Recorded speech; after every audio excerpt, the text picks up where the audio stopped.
আসসালামু আলাইকুম রাহমাতুল্লাহ।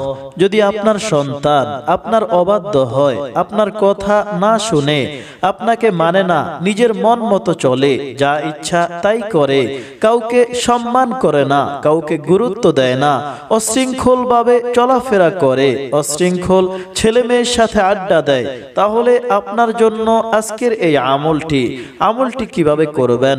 5 ওয়াক্ত নামাজ অবশ্যই আদায় করবেন এবং 5 ওয়াক্ত নামাজের পরে এই আয়াতটি পড়ুন, সূরা আহকাফের 15 নং আয়াতের শেষ অংশ।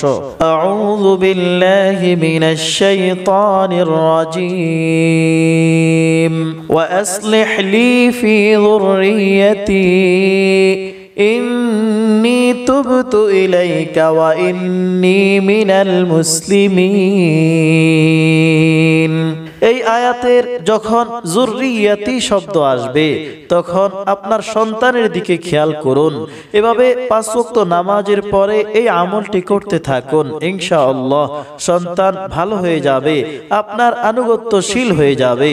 যদি কারো সন্তান খুবই অবাধ্য হয় এবং শরীয়ত বিরোধী কাজ করে, মদ পান করে, জুয়া খেলে, তাহলে সেই ছেলে অথবা মেয়ের বাবা অথবা পরিবারের কেউ এই ওজিফাটি করবেন।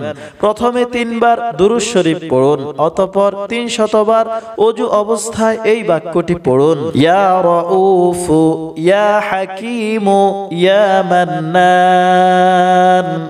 এই বাক্যটি 300 বার পড়ে অতঃপর 60 বার এটি পড়ুন, ইয়া